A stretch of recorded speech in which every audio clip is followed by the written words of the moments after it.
I am so excited because the Step Out TV shows are back live on T2I TV. And for those who don't know, Step Out is a series of interviews and motivational segments designed to bring the best out of you and your business. Therefore, we have the following TV programs. Our first TV program, which is our flagship program, dubbed Step Out with Oscar Bimpong, is designed to interview consultants, experts, talented people, and those doing exceptionally well in their communities. The second one is Step Out SME Focus. This is where we interview business owners and showcase their products and services. The third one is Step Out Youth Impact Zone. This is where we interview young people succeeding against all odds to serve as an inspiration to other young people. And the last one is Step Out Authors Corner. And this is where we interview authors to share what their book is about to the world. Join us every week, like T2I TV on Facebook, and subscribe to the YouTube channel. To advertise or for further information, do WhatsApp +44 759 1152 983 or +233 55 580 3924 or email info@traintoinspire.com. T2I TV, we engage, educate, enlighten, and empower.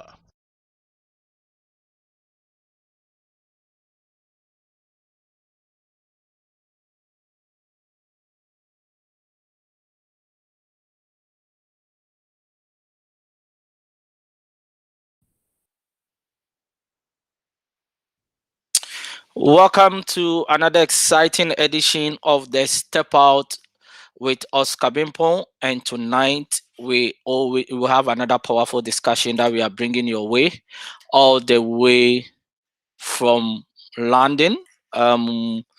We always bring to you discussions that are designed to shape your mindset, designed to make you better, designed to help you in pursuit of your vision. And tonight is no exception.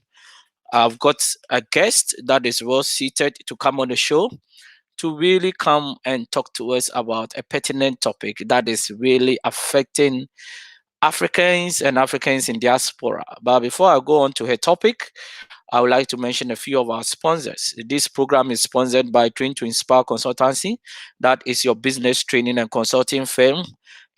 Train to Inspire also work with students in relation to their personal development, and also it works with students in terms of preparing them for the marketplace.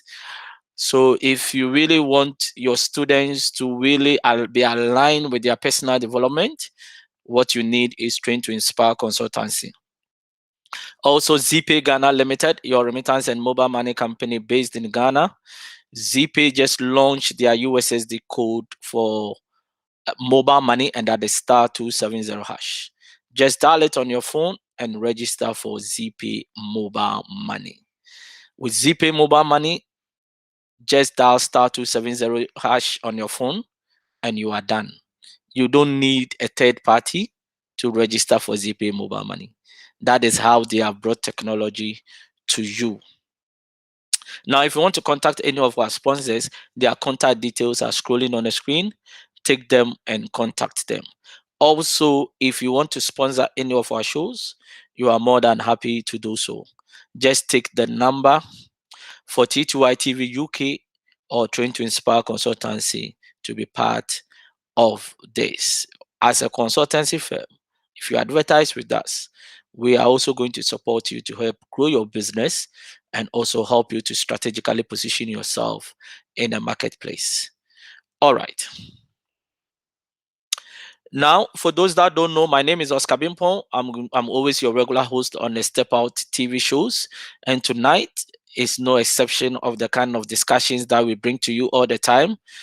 We are going to have a powerful discussion as usual. And if you are watching this, I will encourage you to share this for somebody to have the opportunity to watch this program, because we are going to really discuss an issue that is help you to really shape your life, shape your business, and shape your vision. Now, who do I have on a hot seat? I've got a lady that is coming to talk to us about a topic that I will introduce the topic later. And who is this lady? She is a multiple award winner. She is the founder of Think Tank 720, Memory Lane Psychological Services. That is a service that she provides, and also Ugandan Youth Ugandan Youth Forum UK, and she is also an author. She is in the person of Caroline Namugabi.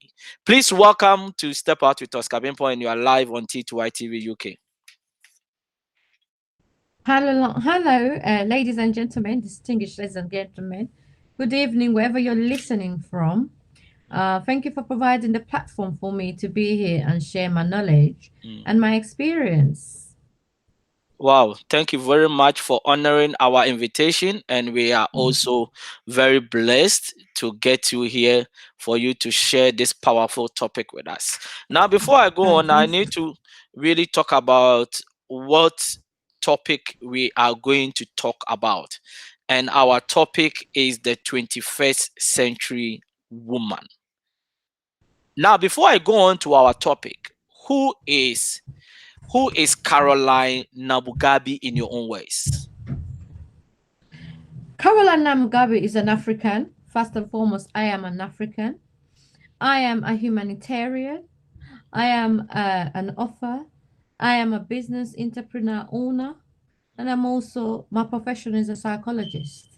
Wow. So I'm also a multiple award winner. With this last year gone, with the humbleness of me, the recipient of the May Award.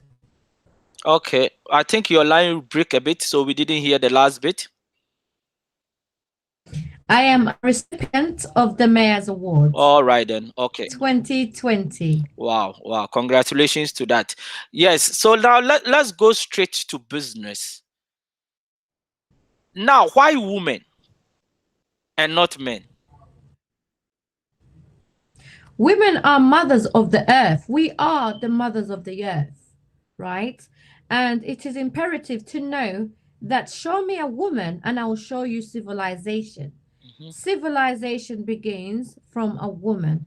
Some people may not agree with me, but some people may disagree with me.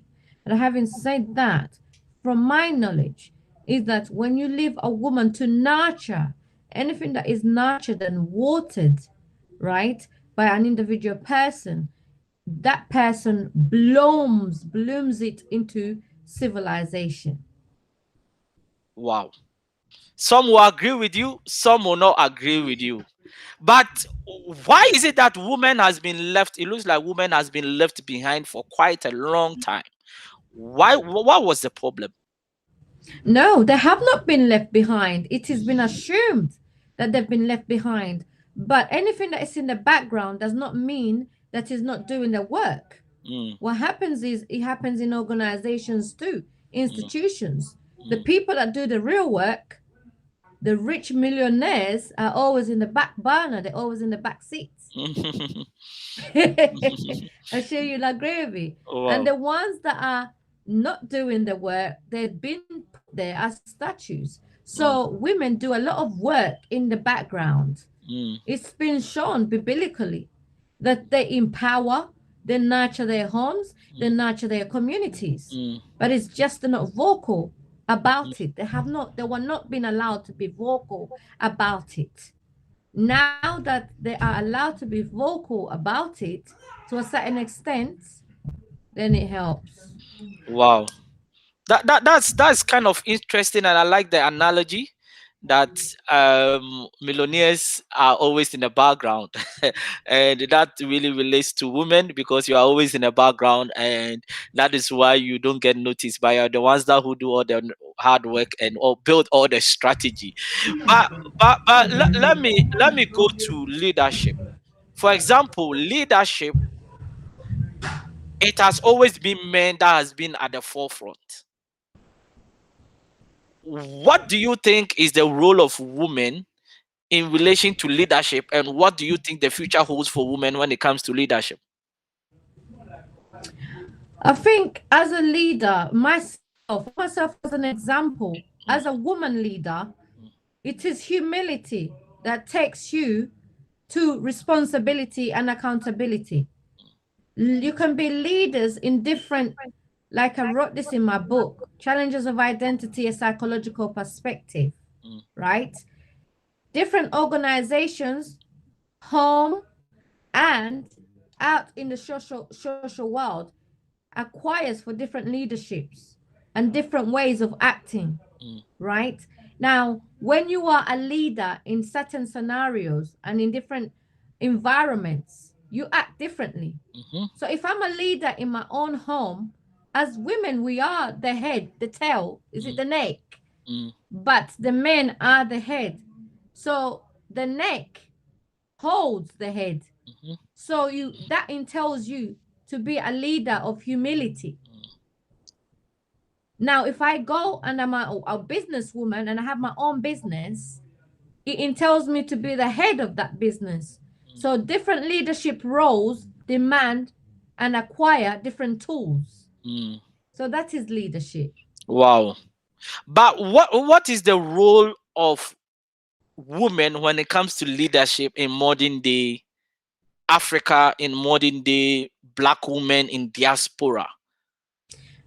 The day for Black women, African women, to be leadership in modern days are to hold, in my opinion, because nothing in life is absolute unless it's air and water, the tools that are absolute. So what I'm saying is that the modern African leader woman should be accountable for their community development.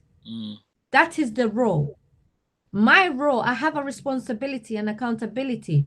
If I'm on the decision-making table as an African woman and I've been given a chance to have the decision-making table, to help, to let other people lean on my shoulder, as other people have laid on other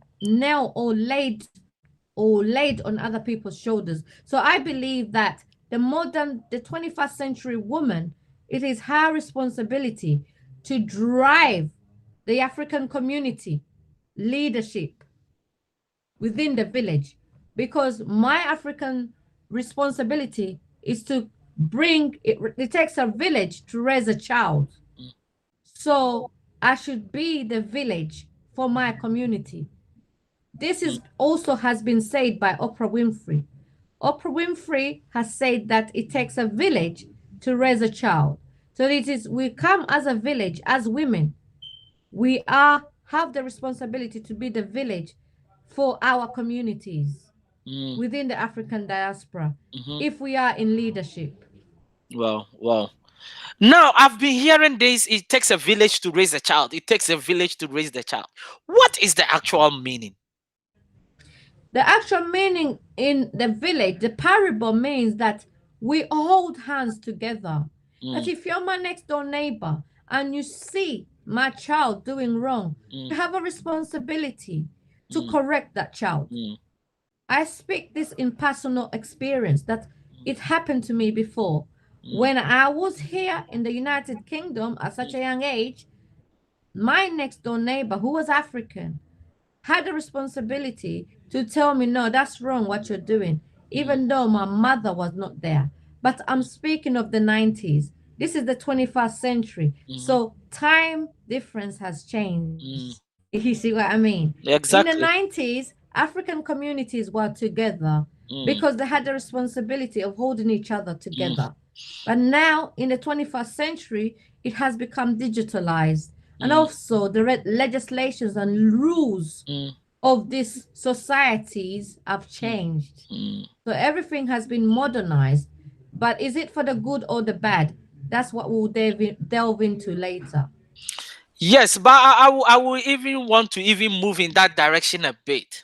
Now, do you think we living as a village in the 90s and now, do you think which one is better? Because for now, I cannot tell even my African brother or sister, I cannot tell their son if they are doing something wrong to stop. This time and age, it has changed. So which one do you think is best, and what is the way forward if we still want to live as a village? In my humble opinion, as I wrote my book, it took me 1 year to write this book, and I traveled different countries, European countries, including Africa. Challenges of identity from a psychological perspective. A lot of things in modern era that we are in the first century now are psychologically manipulated. The original identity of man was to be African man. I'm not talking about any other race. I'm talking about my African race that I'm from. They were inclusive, not exclusive. When you are in the African diaspora, it is inclusive. It is a village. It is your responsibility as an African village to come together and say good morning to your African brother and sister, if you don't know them even.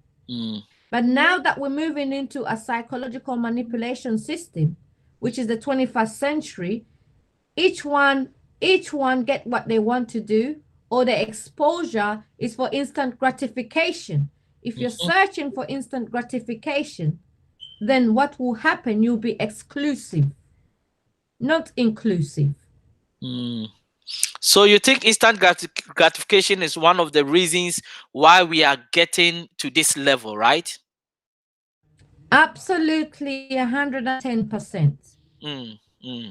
Wow. Now let me look at confidence, because you are talking about the 21st century woman. Has the confidence of an African woman in Africa or in diaspora, has it changed?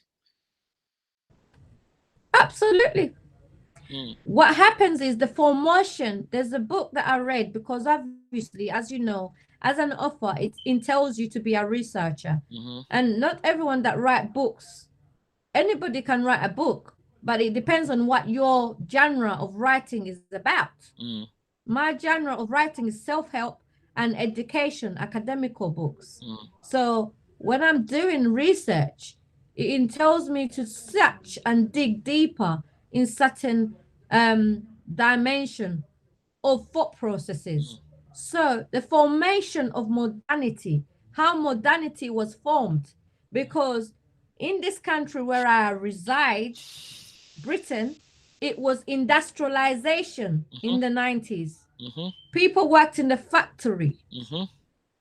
Jamaicans came from Jamaica and they worked in the factories. They built the country and the land. Same as Africans. People sailed on shift. It was industrialization. But then when modernity was formed, modernity, science, technology, it became exclusive instead of inclusive. So change has been there. But how imperative is change, and what cost does change bring to the African people? Because let me give an example. Like when you look back in the days, like the Martin Luther Kings, there is this lady that was in the bus in the US, and she decided not to get up. I've forgotten her name. Rosa Parks, right? And they fought for their right?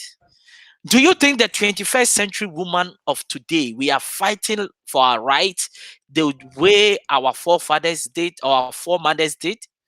Absolutely not, because we don't have that courage anymore. The courage that was there before has been manipulated. We don't have women that are leaders of conviction. There's a difference between being a leader as a woman in your home, in your business, as I mentioned before in the beginning, that there's different leadership that cost different accountabilities. But if you're a leader without conviction, and you know your environments influence you with instant gratification, you will not have those tools to be accountable to your community and yourself as a whole. Wow. Because you made one powerful statement that to just be a leader is not enough, but a leader of conviction. And you think that Absolutely. conviction is now a missing link in our generation now, right? In the women, most importantly, because from my learned opinion and my research has taught me that the first queens were black queens, African queens. The kings came after. Some may not know that. It was women that led. Okay.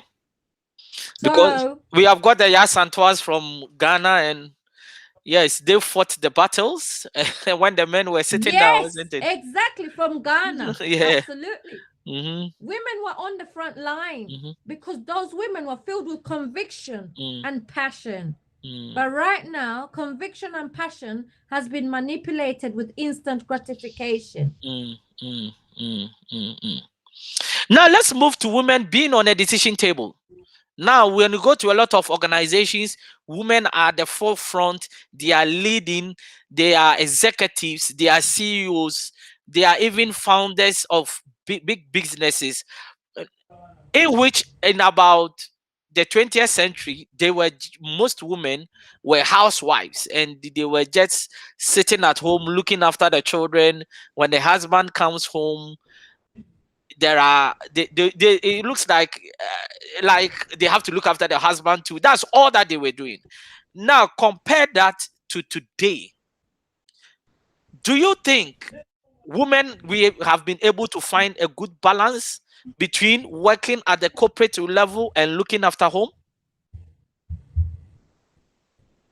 There's no such thing. What happens with that is that there's women that do it. But having said that, is it done humbly? What happens with that? Now that, for example, the era of COVID-19, coronavirus, women can do their work from home, right? You talk about business owners that sit on a leadership table that are women, right? I own my own company alongside with my fiance, right? So what happens is working in unity, owning something to leave a generational legacy. But those that are working for money or in other people's businesses, they are unable to do that simply because you're dictated in leading by someone else, right? And as we know, the 21st century woman, right, will not at all. They have so many concerns and so many surrounding factors around them that they have to look over. That's why it entails conviction. If you want to build a household that is respectful and that will know about the different leadership that takes within the house, it takes a woman of conviction. Now, if you want to build a company and an organization, that alone is a different entities. So when we talk about women on the decision-making table, the decision-making table does not run into your household. You should be able to have the tools to leave that outside where you are making the decisions. But does that relate to your community?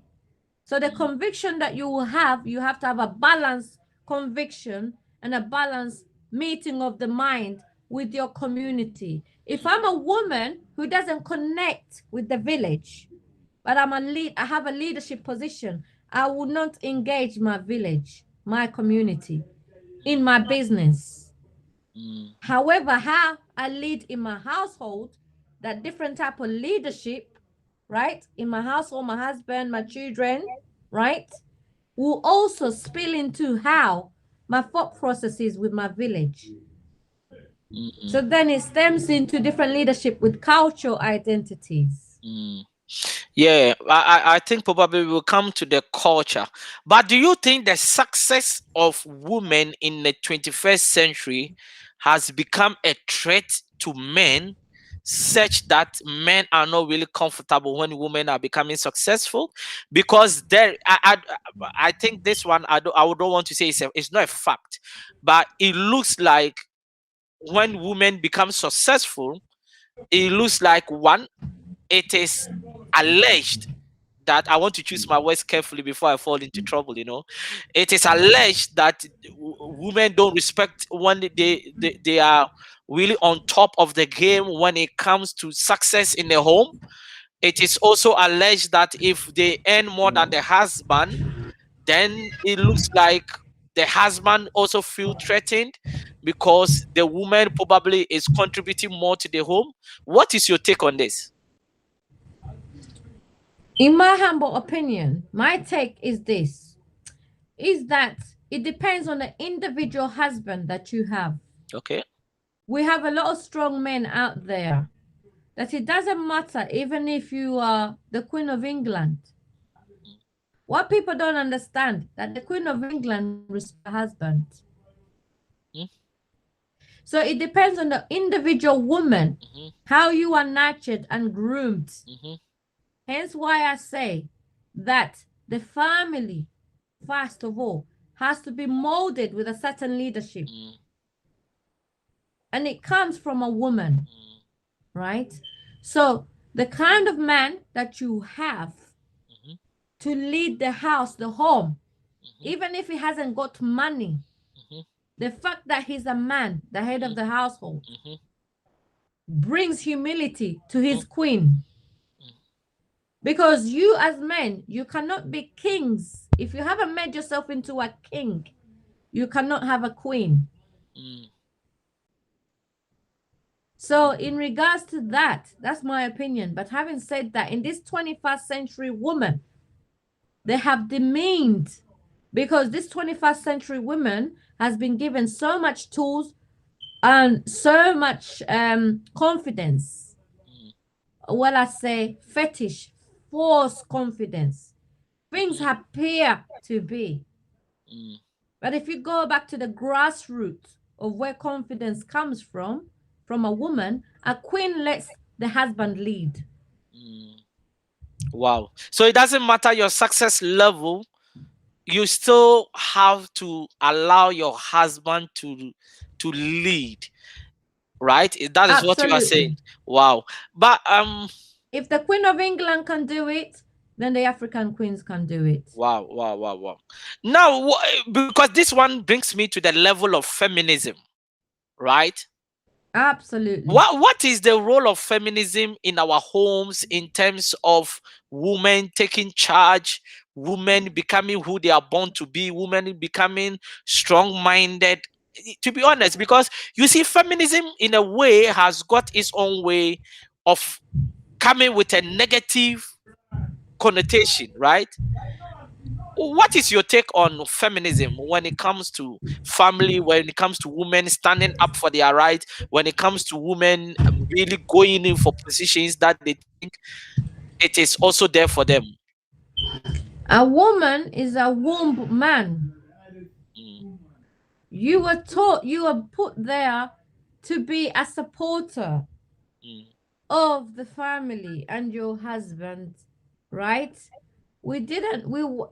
In a religious spiritual perspective, if I may add, right, no matter what your religious persuasion is, you was born and created second. So all this feminism that is coming into place in the modern society, right, it was brought there for separation of the minds. We were brought together to be meeting of the minds, but have different accountabilities.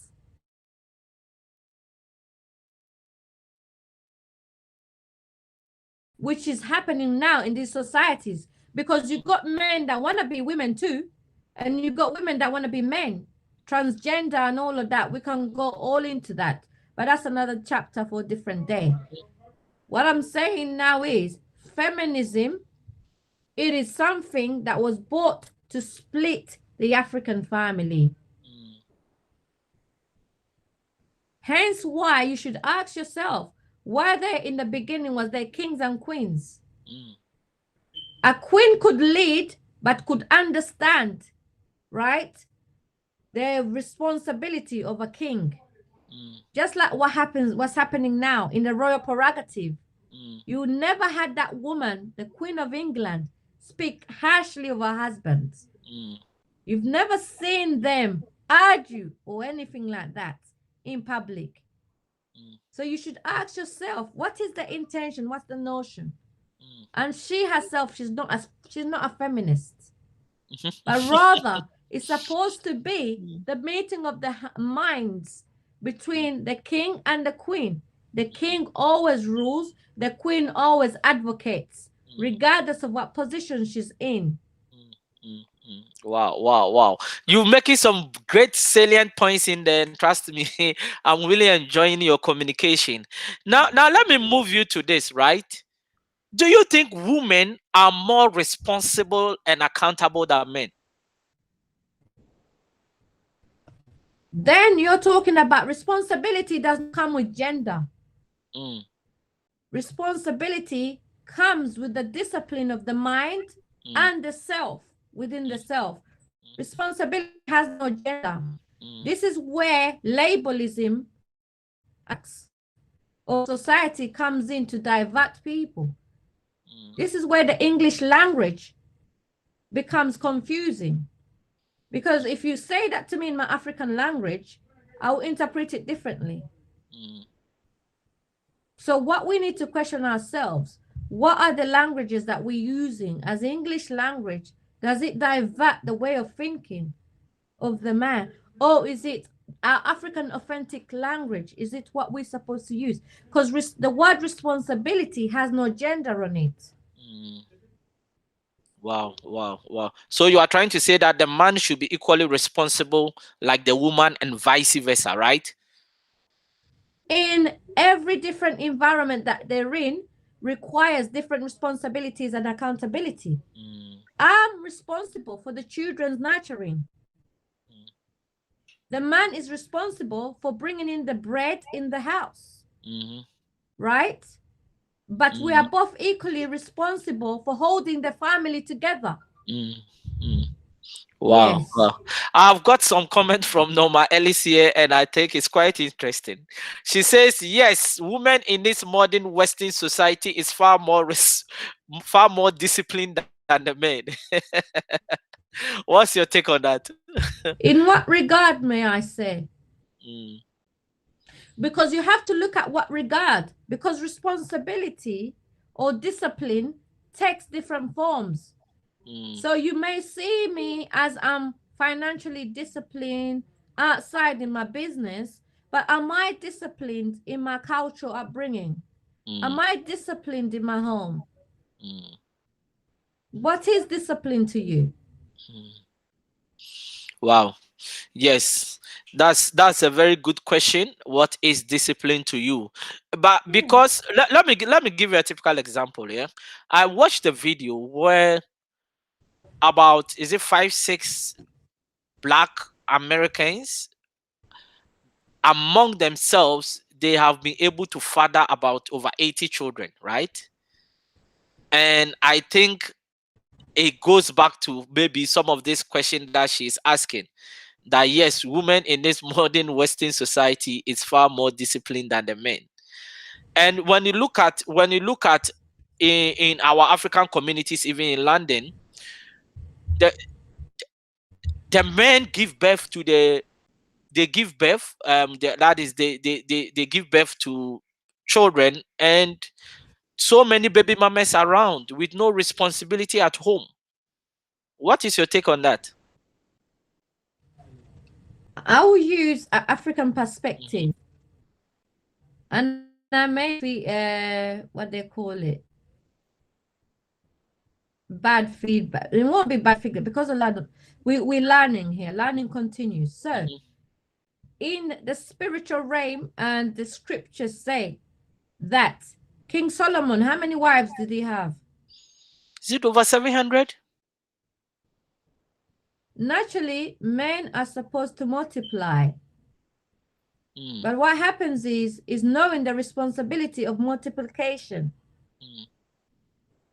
My own father had 28 children. Wow. But when he departed, each one of us was left with something. That is responsibility. That is discipline.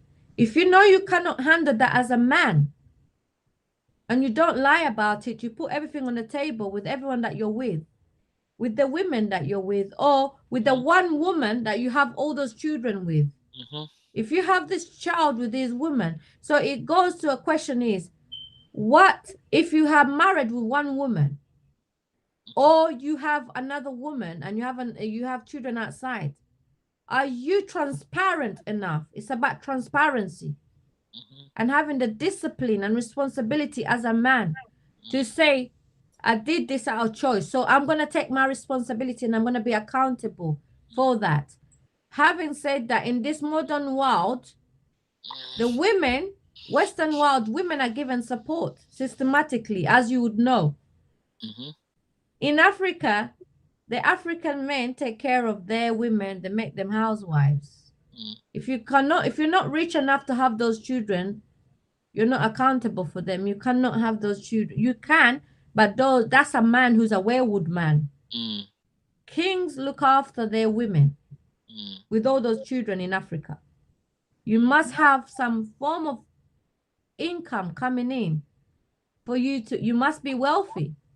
Here in the Western world, the system will look after these women, but also it is also a woman's responsibility. The modern woman also has a responsibility to take accountability for the seed that they bring in this world. It is not that I'm on the men's side, but you as a woman, it takes two in regards to building a family. If you don't know your identity as a modern woman, but you know the system won't look after my children. If the system looks after your children, it means you're a werewolf woman. You are a werewolf woman. Wow. And your life choices have not led you to be with the man who's supposed to be there for your children, because in psychology we call it a psychometric testing. You see what's happening with Meghan now. Meghan and Prince Harry. For her to choose Prince Harry, she was already a self-made woman. She did a psychometric testing to that man. She knew what man she's going for. So if I go with a man who's not disciplined, the family background, I don't know where they're from. And this is why African families, they ask you coming to introduce this man to us. What is his family background? What is his responsibility? They don't just give you into marriage. Then they'll say, okay, we'll accept the dowry, because it takes two. It takes the responsibility of you as a woman being disciplined. Where would women that want to depend on the system to look after their children in the Western world, or those that work that also have a job in the Western world, they have the responsibility of being disciplined to know, let me do a psychometric testing of this man that I'm marrying. Do I know where he's coming from? Are there witches in their family? Is his grandmother a witch? You understand? All these sort of things that we can go into generational curses. So it all depends on you as a woman to have that accountability, to know who you're laying down with and brought a seed to. Children is a different thing. We can go into that the whole day long, but we all have to be disciplined. These gender things that are brought to us in the society, the modern woman has been groomed by a digital identity. That's what I believe. Wow. Wow. Now let me go into the digital generation that we are in now. We are now in a digital world where social media rules. Everything is moving online. Do you think women are taking advantage of this new digital age?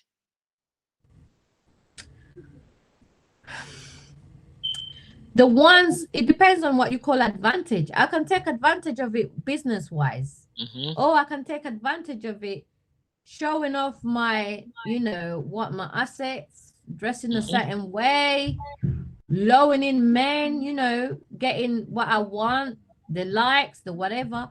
So for me, I believe that it is both an advantage and a disadvantage, depending on how one uses it.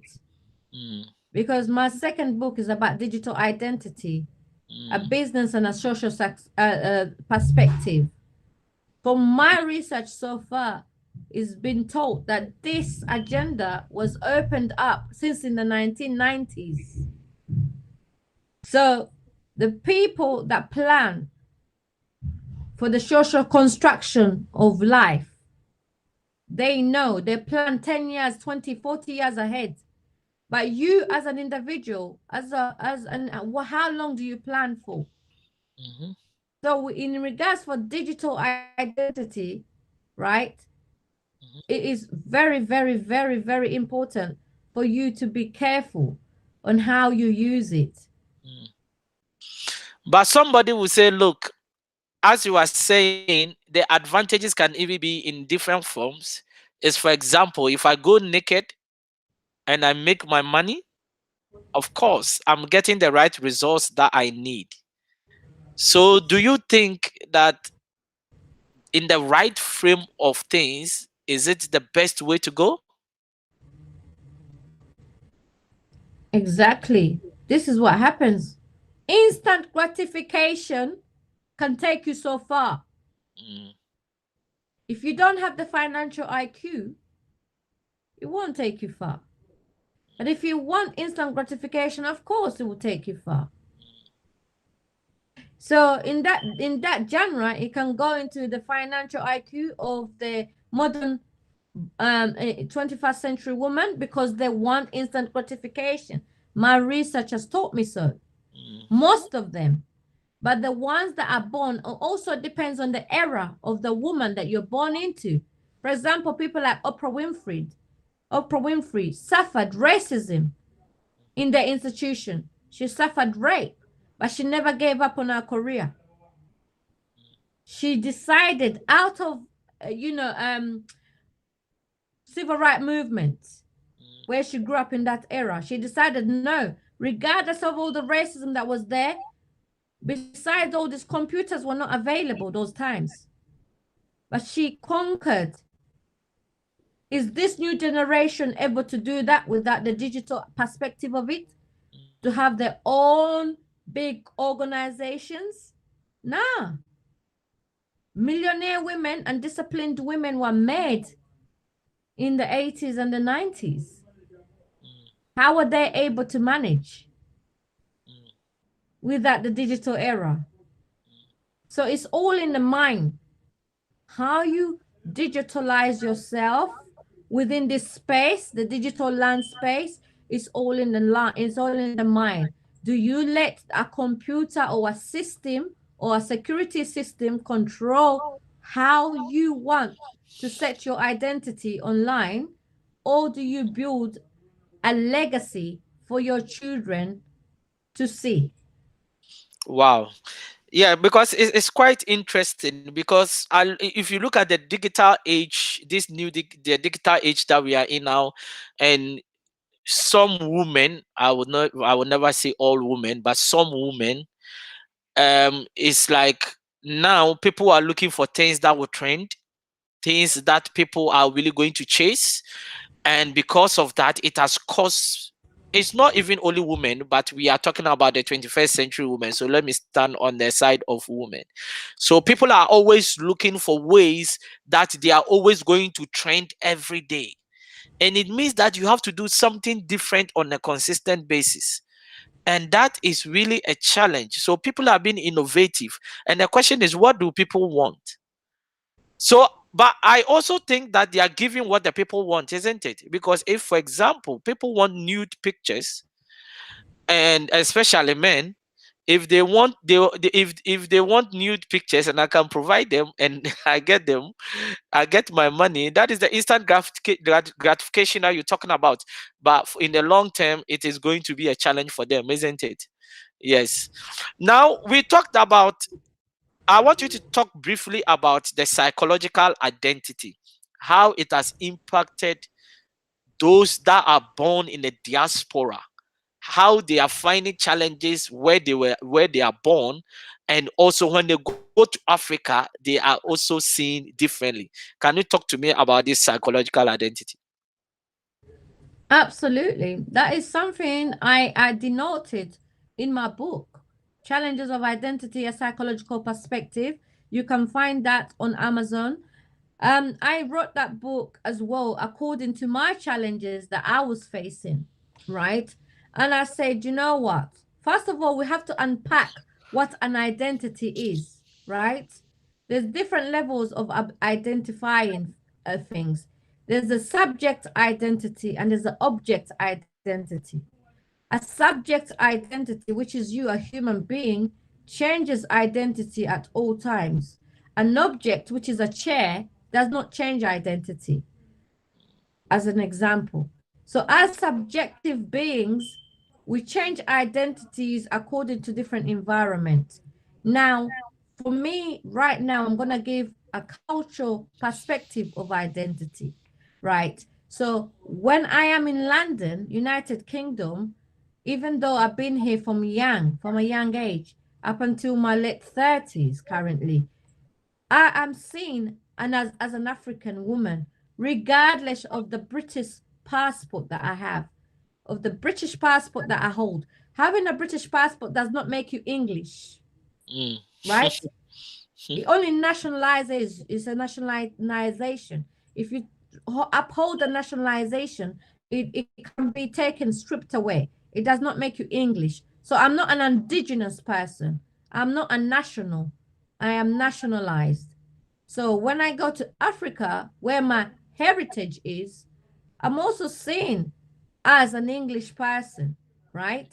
It does not make me, although that's my heritage, they see me as an English person according to the duration of time that I've spent in the United Kingdom. So what it makes me now, it makes me a mixed cultured woman, right? And that's where the confusion of identity can delve in as a miscultured woman. So now the husband that I will obtain, currently my fiance is from Uganda, right? Bred and born in Uganda, although he's traveled. We have mixed cultural identities. How do we then come together and uphold families, a family together? It takes a woman of a certain substance and a woman who's raised a certain way in her home to actually maintain a certain caliber and pedigree of a family in future. You have to be a convicted person. As I stand here now, I can speak my language. Wow. Why? Because my mother was consistent with me. And the community that I was raised in the 90s, the Ugandan community, were together then. It wasn't exclusive, it was inclusive. The formation of modernity took over. Hence why I'm talking to you right now through technology. Wow. But it's quite interesting. It's quite interesting the kind of the kind of discussion you're having now, because the whole lot of things is going through my mind, meaning that it can be very, very, it can have a mental health element, isn't it? If 110%, yes. yeah, if where you were born is not accepting you, and when you go back they see you also as a foreigner, how can you find a real balance? It is quite challenging. That's why I wrote that book. For me to understand the different environments, how am I supposed to act in these different environments? So which means you have to assimilate every time you come as an individual. It's sort of like you have to talk to yourself in the mind and not take things so seriously. You have to sort of like detach. You know? So there was a man called W. Du Bois. It's like a double consciousness. He wrote in the 80s, 80s, 18th century. He wrote this book about double consciousness, where the Black Americans were in America and they had the double consciousness of being African and African Americans. Do you understand what I'm saying? So when you have that double consciousness of the mind, it can be very conflicting if you're not balanced in your spiritual being and your well-being. Wow.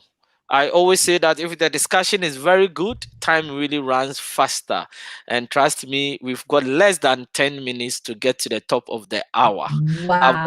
I've got so much There's someone here commenting. saying, I think Refa saying, I barely know Caroline Namugabi. Yes, that was what I was going to read. It says, I barely know Caroline Namugabi. We have not met in person, but with my short engagement with her in the past few days, this woman is phenomenal. She's tough, focused, and challenging. That's quite interesting. Thank you so much. Yes. Rifa? Is it Rifa? Yes, Rifat, yeah. And Yeah, Norma thank you Ellis, so I've much. got so many comments here, but I'll read a few of them. He says it's the structure of our Western society that has changed the community not to care for each other. And she also says the change has not been that good. The change has not been that good as we have become the me society. And she also says we have lost the black village history and taken up more Western history. I think she's got so many comments here. She said the older village women and men can work it out, but not modern day women and men. And she also said that financial loyalty and children, discipline is training. And I think she's got so much comments in there. It's been wonderful having you, Caroline. I really enjoyed Fantastic. every bit of this discussion. So before we go, I just want to mention a few of our sponsors. This program is sponsored by Train to Inspire Consultancy, your business training and consulting firm. Train to Inspire also work with students in relation to their personal development in second cycle institutions, colleges and universities. ZP Ghana Limited, your mobile money company based in Ghana. They just launched their USSD code *270# for mobile money. Now, if you want to register for mobile money with ZP, just dial *270# on your phone, and bingo, you will have it on your phone and you can transact with ZP. Also, for their remittance, you can send money abroad to somebody's mobile wallet. If you want to contact any of our sponsors, their contact details are scrolling on the screen. Take them and contact them. Also, if you want to sponsor any of our shows, take the number for T2I TV UK or Train to Inspire Consultancy. Contact us and we are going to work with you. Also, if you want to support what we are doing, you are more than happy to do so, because we want to take this discussion across the long and breadth of Africa and those in the diaspora. We also want to support young people as we have always done. We have been doing all this while. That is for them to really realize their vision, become knowledgeable, know what they are doing, have their self-belief back on a continent where a lot of young people have given up. That is why we have got a Step Out Youth Impact Zone. That is where we bring your people across Africa and in a diaspora for them to share their story, for them to share knowledge, to empower other young people. So tonight I've been having Caroline on the hot seat, that is Caroline Namugabi, and we have had a powerful discussion about the 21st century woman. And trust me, I've really learned a lot. Caroline, thanks for your time, and we are really happy that you came on the show. Thank you for having me. I hope to see you soon. I hope to see you also soon, because I enjoyed the discussion. And also thank you for the short notice that was given, but you still really provided time to be here. Now, what is your last word to everyone that is watching us? My last word is, especially to the 21st century woman, African woman, is that learn to be accountable, learn to be reasonable, and learn to take responsibility for your community. If you are on the decision-making table, be your cultural capital, right?